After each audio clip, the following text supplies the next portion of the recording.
Welcome to study zone India. सोचिए कैसा मैदान जहां एक तरफ 1 लाख सैनिक और 1,000 जंगी हाथियों की अजेय सेना खड़ी हो और सामने सिर्फ 12,000 सैनिक। क्या इतनी विशाल सेना को महज चंद घंटों में खत्म किया जा सकता है? 1526 के पानीपत के मैदान में कुछ ऐसा ही हुआ था। बिल्कुल। और ये कोई जादू नहीं था, बल्कि इतिहास की सबसे बड़ी रणनीतिक और तकनीकी मिसमैच थी। आज के इस डीप डाइव में हम इन्हीं ऐतिहासिक स्रोतों का विश्लेषण करेंगे। हम ये समझेंगे कि कैसे उस प्रथम युद्ध ने यह साबित कर दिया कि सिर्फ विशाल संख्या और पुरानी ताकत ही युद्ध जीतने के लिए काफी नहीं होती। हाँ, और हम सिर्फ ये नहीं जानेंगे कि क्या हुआ, बल्कि ये समझेंगे कि वो सब कैसे और क्यों हुआ। मतलब एक तरफ दिल्ली सल्तनत का वो विशाल साम्राज्य था जिसका खौफ पूरे उत्तर भारत में था, और दूसरी तरफ फरगाना का वो महत्वाकांक्षी सेनापति बाबर, जो अपना ही राज्य कई बार हार चुका था। सही कहा। लेकिन उसके पास कुछ ऐसा था जो भारत की सेनाओं ने पहले कभी नहीं देखा था। ये केवल दो सेनाओं का टकराव नहीं था, ये दो अलग अलग युगों की युद्ध शैलियों का टकराव था। जहां एक ही दिन के भीतर सदियों पुरानी धारणाएं टूटकर बिखर गईं। तो अगर हम 1526 के उस परिदृश्य की गहराई में जाएं, तो दिल्ली की गद्दी पर इब्राहिम लोदी का शासन था। हाँ, और ऐतिहासिक स्रोत बताते हैं कि लोधी एक अत्यंत शक्तिशाली सुल्तान था। मतलब उसके पास धन की कोई कमी नहीं थी और उसकी सेना का आकार वो किसी को भी डराने के लिए काफी था। लेकिन यहीं पे मुझे एक बात समझ नहीं आती। अगर इब्राहिम लोदी इतना ही शक्तिशाली था, तो बाबर, जिसके पास मुश्किल से 12,000 सैनिक थे, उसने इतनी दूर काबुल से आकर भारत पर हमला करने की हिम्मत कैसे की? इसका जवाब इब्राहिम लोदी की कमजोरी में छुपा है। और उसकी सबसे बड़ी कमजोरी उसकी सेना का आकार नहीं, बल्कि उसका अपना दरबार था। अच्छा, उसका अपना दरबार? बिल्कुल। इसे समझने के लिए हमें उस समय की अफगान राजनीतिक संरचना को देखना होगा। लोदी साम्राज्य की नींव अफगान सरदारों के समर्थन पर टिकी थी। अफगान संस्कृति में राजा को सरदारों में प्रथम माना जाता था। मतलब वो कोई निरंकुश तानाशाह नहीं होता था, है ना? एक तरह का आपसी सम्मान होता था। एकदम सही। लेकिन इब्राहिम लोदी सत्ता के नशे में इस बात को भूल गया। उसने एक तानाशाह की तरह व्यवहार करना शुरू कर दिया। अपने ही पुराने और वफादार गवर्नरों का अपमान किया और उन्हें जेल में डाल दिया। तो जाहिर है बगावत तो होनी थी। हाँ, इसके कारण पंजाब के गवर्नर दौलत खान लोदी और इब्राहिम के अपने चाचा आलम खान को अपना अस्तित्व खतरे में लगने लगा। ये तो कुछ ऐसा है जैसे हम आज की दुनिया में किसी विशाल कंपनी में एक हॉस्टाइल कॉर्पोरेट टेक ओवर देखते हैं। बिल्कुल। हाँ, मतलब किसी विशाल कंपनी का बोर्ड ऑफ डायरेक्टर्स अपनी ही सीईओ से इतना परेशान हो जाए कि वे एक बाहरी और आक्रामक प्रतिद्वंदी को कंपनी में आमंत्रित कर लें। दौलत खान लोदी और आलम खान ने शायद यही सोचा होगा। उन्हें लगा होगा कि वे बाबर नाम के इस बाहरी व्यक्ति का इस्तेमाल करके अपने सीईओ यानी इब्राहिम लोदी को हटा देंगे और फिर खुद सत्ता संभाल लेंगे। उन्हें लगा होगा कि बाबर आएगा, इब्राहिम को हराएगा, दिल्ली को लूटेगा और तैमूर की तरह वापस काबुल चला जाएगा। लेकिन इतिहास में ऐसी गलतफहमियां अक्सर साम्राज्यों का अंत कर देती हैं। बाबर कोई साधारण लुटेरा नहीं था जो सिर्फ खजाना लेकर वापस लौट जाता। वो एक स्थायी साम्राज्य की तलाश में था, राइट? बिल्कुल। बाबर ने अपनी आत्मकथा बाबरनामा में इस बात का स्पष्ट जिक्र किया है कि कैसे उसे भारत से आमंत्रण मिला था। उसने इस आंतरिक कलह को एक सुनहरे अवसर के रूप में देखा। मतलब एक विभाजित घर को गिराना हमेशा आसान होता है। इब्राहिम लोदी बाहर से एक विशाल और अजेय लोहे की दीवार जैसा दिख रहा था, लेकिन अंदर से उसके अपनी ही लोग उस दीवार की ईंटें निकाल रहे थे। बाबर ने केवल एक भौगोलिक क्षेत्र पर आक्रमण नहीं किया, उसने लोधी के दरबार की उस राजनीतिक अस्थिरता का पूरा फायदा उठाया। लेकिन एक सेकंड रुकते हैं। भले ही दौलत खान ने उसे बुलाया हो या दरबार में बगावत हो, जब बात युद्ध के मैदान तक पहुंची, तब तो बाबर को उस विशाल लोदी सेना का सामना करना ही था ना। हाँ, और कागज पर देखा जाए तो ये कोई मुकाबला ही नहीं लगता। हमारे स्रोत बताते हैं कि इब्राहिम लोदी के पास करीब 1 लाख सैनिक और 1,000 जंगी हाथियों का एक पूरा समंदर था। बाप रे, 1,000 हाथी! हाथियों को तो उस समय का चलता फिरता किला माना जाता था। और बाबर के पास क्या था? सिर्फ 12,000 सैनिक। ये संख्या का इतना बड़ा अंतर है कि कोई भी सामान्य सेनापति युद्ध से पहले ही हार मान ले। तो फिर पासा पलटा कैसे? 12,000 लोग 1 लाख लोगों पर भारी कैसे पड़ गए? संख्या का ये अंतर ही वो बिंदु है जहां तकनीक और नवाचार यानी इनोवेशन का प्रवेश होता है। बाबर के पास जो हथियार था वो भारत के लिए बिल्कुल नया था। आप गन पाउडर और तोपखाने की बात कर रही हैं ना? बिल्कुल। उसके पास उस्मानिया साम्राज्य के बेहतरीन तोपची थे, जिनमें उस्ताद अली कुली और मुस्तफ़ा रूमी का नाम प्रमुख है। उस्मानिया साम्राज्य उस समय बारूद की तकनीक में सबसे आगे था। लेकिन 1 लाख की सेना के सामने कुछ तोपें क्या ही कर लेंगी? देखिए, इस तोपखाने का सबसे बड़ा प्रभाव सिर्फ इसका शारीरिक विनाश नहीं था, बल्कि इसका मनोवैज्ञानिक प्रभाव था। बाबर को ये बात बहुत अच्छी तरह से पता थी कि भारत में उस समय तोपों का इस्तेमाल लगभग 9 के बराबर होता था। मतलब लोदी की सेना ने तलवारें, भाले और तीरों की बारिश तो देखी थी। हाँ, लेकिन उन्होंने आग उगलती हुई और कान फाड़ देने वाली आवाज करने वाली तोपें कभी नहीं देखी थी। मैं यहीं पर थोड़ा पुशबैक देना चाहता हूँ। ऐतिहासिक तथ्य अपनी जगह हैं, लेकिन अगर हम इसे व्यावहारिक रूप से सोचें, मेरा मतलब है उस समय की तोपें कोई आज की आधुनिक मशीन गन तो थी नहीं। हाँ, बिल्कुल नहीं। एक बार तोप से गोला दागने के बाद उसे दोबारा रिलोड करने में, बारूद भरने में बहुत समय लगता होगा। अगर लोदी की सेना में 1 लाख लोग थे, तो वे तोप के पहले फायर के बाद रुक थोड़ी जाते। सही बात है। वे तेजी से आगे बढ़कर उन तोपों को और तोपचियों को कुचल सकते थे। तो बाबर ने अपनी तोपों को बचाया कैसे? खुले मैदान में 12,000 लोग 1 लाख लोगों का सामना कैसे कर सकते हैं? ये एक बहुत ही सटीक अवलोकन है। 1526 की तोपों को रीलोड करने में सचमुच बहुत समय लगता था। अगर लोदी की सेना सीधे तोपों तक पहुंच जाती, तो बाबर का तोपखाना कुछ ही मिनटों में नष्ट हो जाता। तो उसने कौन सी चाल चली? यहीं पर बाबर की असली सैन्य प्रतिभा और अराबा रणनीति सामने आती है। पानीपत के मैदान में पहुंचकर बाबर ने अपनी सेना को खुले में ऐसे ही खड़ा नहीं कर दिया। अच्छा। उसने इलाके के भूगोल का बहुत चतुराई से इस्तेमाल किया। उसने अपनी सेना के दाएं हिस्से को पानीपत शहर के घरों और पेड़ों से सुरक्षित किया, ताकि कोई वहां से हमला ना कर सके। और बाईं तरफ? बाईं तरफ उसने गहरी खाइयां खुदवा दी और उनमें पेड़ों की डालियां डाल दी, ताकि दुश्मन के घोड़े वहां से पार न कर सकें। और खुले हिस्से का क्या किया, जहां से असली हमला होने वाला था?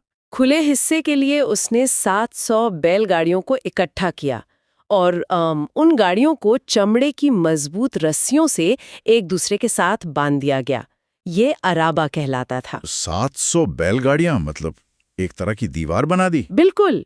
और हर 2 गाड़ियों के बीच में थोड़ी सी जगह छोड़ी गई, जहां उसके तोपची और बंदूकधारी छिपकर फायरिंग कर सकें। मतलब उसने खुले मैदान के बीचों बीच अपना एक कृत्रिम किला बना लिया। बैलगाड़ियों की वो जंजीर एक अभेद्य दीवार बन गई। दाएं तरफ शहर, बाएं तरफ खाइयां और सामने बैलगाड़ियों की दीवार। इस बनावट को देखकर तो ऐसा लगता है कि बाबर ने इब्राहिम लोदी की विशाल सेना को एक बहुत ही संकरी जगह पर हमला करने के लिए मजबूर कर दिया। इसे हम सैन्य भाषा में फनल इफेक्ट या बॉटलनेक कहते हैं। सटीक रूप से यही उस रणनीति का मुख्य उद्देश्य था। लोधी के पास 1 लाख सैनिक थे, लेकिन वे सभी एक साथ चौड़ाई में हमला कर ही नहीं सकते थे, क्योंकि सामने जगह ही नहीं थी। उन्हें छोटे छोटे समूहों में उस फनल के अंदर जाना पड़ा होगा। हाँ, और वहां सामने से बाबर की तोपें और मैच लॉक बंदूकें उनका इंतजार कर रही थी।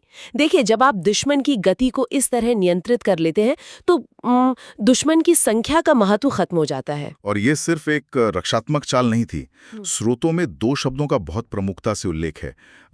एक तो अराबा और दूसरा तुलुगमा। बिल्कुल। अकराबा तो हमने समझ लिया, वो बैलगाड़ियों की रक्षात्मक दीवार थी। लेकिन ये तुलुगमा क्या था? मतलब अगर मैं लोदी की सेना का एक सैनिक हूं और मैं उस फनल के अंदर उन बैलगाड़ियों की तरफ दौड़ रहा हूं, तो ये तुलुगमा मेरे साथ क्या करने वाला है? कल्पना कीजिए, जब आप और आपकी विशाल सेना सामने से उन गाड़ियों पर हमला करने की कोशिश कर रहे होंगे और तोपों की भयानक आग का सामना कर रहे होंगे। हाँ। ठीक उसी समय बाबर की सेना के 2 बहुत ही चुस्त और तेज घुड़सवार दस्ते काम शुरू करेंगे। ये दस्ते सेना के बिल्कुल किनारों पर पीछे की तरफ सुरक्षित रखे गए थे। अच्छा, छुपे हुए थे? हाँ, जैसे ही लोदी की सेना बीच में फंसती है ये घुड़सवार एकदम से एक बड़ा अर्धचक्र बनाते हुए अत्यंत तेजी से दुश्मन की सेना के बिल्कुल पीछे पहुंच जाते हैं। पीछे यानी मैं सामने तोपों से जूझ रहा हूँ, सही। मुझे लग रहा है कि लड़ाई सिर्फ सामने से हो रही है और अचानक मुझे पता चलता है कि दुश्मन के तीरंदाज मेरे पीछे आ गए हैं। यही तो लुग्मा है, दुश्मन को सामने से उलझा कर रखना और फिर तेजी से उसे बाएं दाएं और पीछे से घेर लेना। उज़्बेकों से सीखी गई ये रणनीति भारत के पारंपरिक युद्ध के तरीके से बिल्कुल अलग थी। भारतीय युद्ध अक्सर आमने सामने की सीधी टक्कर होते थे ना, जहां दो सेनाएं एक दूसरे से टकराती थी। एकदम सही। लेकिन यहाँ 1,00,000 की सेना को 12,000 की सेना ने चारों तरफ से एक रिंग ऑफ फायर में कैद कर लिया था। मैं उस 21 अप्रैल की सुबह की कल्पना करने की कोशिश कर रहा हूँ। लोदी की सेना पूरे जोश में आगे बढ़ती है। उनके आगे उनका सबसे बड़ा हथियार है जंगी हाथियों की एक विशाल और खूंखार कतार। और लोदी को पूरा भरोसा है कि ये विशाल हाथी उन बैलगाड़ियों को तिनकों की तरह उड़ा देंगे और उन 12,000 सैनिकों को कुचल देंगे। लेकिन तभी बाबर का तोपखाना पहली बार आग उगलता है। वह दृश्य सचमुच ऐतिहासिक था। भारत के मैदानों में उस स्तर के बारूद के विस्फोट की गूंज पहले कभी नहीं सुनी गई थी। एक तरफ भारी तोपें थीं जो बड़े गोले दाग रही थीं और दूसरी तरफ मैचलॉक बंदूकें थीं जो गोलियों की बारिश कर रही थीं। हाथियों को तो तीरों, भालों और युद्ध के नगाड़ों के शोर की ये आदत थी। बिल्कुल, तोप से निकलने वाली वो गगनभेदी गर्जना और आग के गोलों ने उन जानवरों के दिमाग में एक भयानक दहशत पैदा कर दी। अगर हम जानवरों के मनोविज्ञान को देखें तो ये बहुत स्वाभाविक है। हाथी बहुत ही संवेदनशील जानवर होते हैं। हाँ बिल्कुल। जब उन्हें कुछ समझ नहीं आता या वे बहुत अधिक डर जाते हैं तो उनका सर्वाइवल इंस्टिंक्ट, उनकी जान बचाने की प्रवृत्ति उनके प्रशिक्षण पर हावी हो जाती है। और यहीं पर युद्ध के इतिहास की सबसे बड़ी विडंबना घटित होती है। जिन हाथियों को इब्राहिम लोधी ने अपनी जीत का सबसे बड़ा कारण माना था, वे उसी की हार का सबसे बड़ा हथियार बन गए। एकदम सही। वे हाथी घबरा कर मुड़े और अपनी ही सेना की तरफ बेतहाशा भागने लगे। बाप रे, जब हजारों किलो के डरे हुए हाथी अपनी ही पैदल सेना की तरफ वापस भागते हैं तो कोई भी अनुशासन या फॉर्मेशन कैसे बचेगा? कुछ नहीं बचा। महावतों के लाख कोशिश करने के बावजूद हाथी नहीं रुके। उन्होंने अपनी ही विशाल सेना को रौंदना शुरू कर दिया। लोदी की सेना में भारी भगदड़ मच गई। और इसी अफरा तफरी का फायदा उठाकर बाबर के तुलुगमा घुड़सवारों ने बाएं और दाएं से आके तीरों की बारिश कर दी होगी। बिल्कुल, लोदी की सेना पूरी तरह से उस जाल में फंस गई। वे ना आगे जा सकते थे क्योंकि सामने तोपें थीं, ना पीछे जा सकते थे क्योंकि पीछे घुड़सवार थे, और बीच में उनके अपने ही हाथियों ने कुचल रहे थे। हाँ, युद्ध के रणनीति में एक बहुत महत्वपूर्ण अवधारणा होती है command and control. Ibrahim Lodi की सेना बहुत बड़ी जरूर थी, लेकिन जब हाथियों ने भगदड़ मचाई तो लोदी का अपनी सेना पर से वो कमांड एंड कंट्रोल पूरी तरह खत्म हो गया। उसे समझ ही नहीं आ रहा होगा कि उसकी सेना को निर्देश कैसे दिए जाएं। जबकि बाबर इसके ठीक विपरीत युद्ध के मैदान में एक ऊंचे स्थान से अपनी पूरी सेना का संचालन कर रहा था। वो साफ देख रहा था कि कब अराबा के पीछे से फायरिंग करनी है और कब तुलुगमा के घुड़सवारों को पीछे भेजना है। नियंत्रण का यही अंतर हार और जीत तय करता है। मतलब लोदी की विशाल सेना उस छोटे से घेरे में फंसकर बस एक भीड़ बन गई थी। हाँ, जो सैनिक हाथियों से बच गए वे बाबर की तोपों और तीरों का शिकार हो गए। इब्राहिम लोदी कोई कायर नहीं था। वो अंत तक अपने वफादार सैनिकों के साथ लड़ता रहा। लेकिन जब एक राजा एक ऐसी तकनीक के सामने खड़ा होता है जिसे वो समझता ही नहीं है तो कोई भी शाही रुतबा या वीरता काम नहीं आती। बिल्कुल, इब्राहिम लोदी उसी युद्ध के मैदान में मारा गया। ये सच में रोंगटे खड़े कर देने वाला है। एक विशाल सेना जो सुबह के समय अजेय लग रही थी, दोपहर होते होते पूरी तरह से खत्म हो गई। और इब्राहिम लोदी की मृत्यु के साथ ही दिल्ली सल्तनत के लोधी वंश का अंत हो गया। बाबर ने दिल्ली तथा आगरा पर अपना कब्जा कर लिया। भारत में मुगल साम्राज्य की नींव रख दी गई।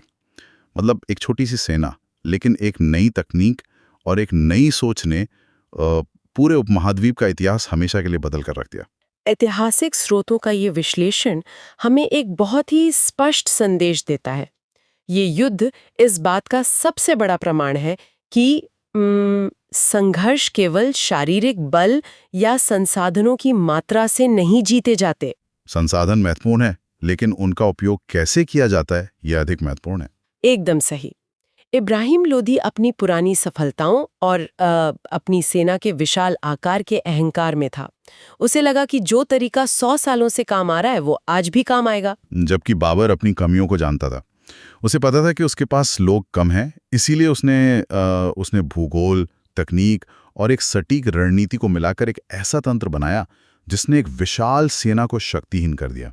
तो अगर हम इस पूरे महाकाव्य जैसे युद्ध से कुछ ठोस निष्कर्ष निकालें तो वो ये है कि समय के साथ अपनी रणनीति और तकनीक को बदलना ही सर्वाइवल की एकमात्र चाबी है। हम अक्सर इस बात की चर्चा करते हैं कि कैसे पुरानी धारणाएं हमें सुरक्षित महसूस कराती हैं। हम सभी अपने जीवन में कभी ना कभी उस इब्राहिम लोधी की तरह सोच लेते हैं कि हमारे पास जो जमा पूंजी है, जो पुराना अनुभव है, वो हमें हमेशा बचा लेगा। हाँ, और इतिहास गवाह है कि जब भी कोई विशाल लेकिन पुरानी सोच वाला तंत्र किसी छोटी लेकिन इनोवेटिव और तेज सोच से टकराता है तो जीत अक्सर इनोवेशन की ही होती है।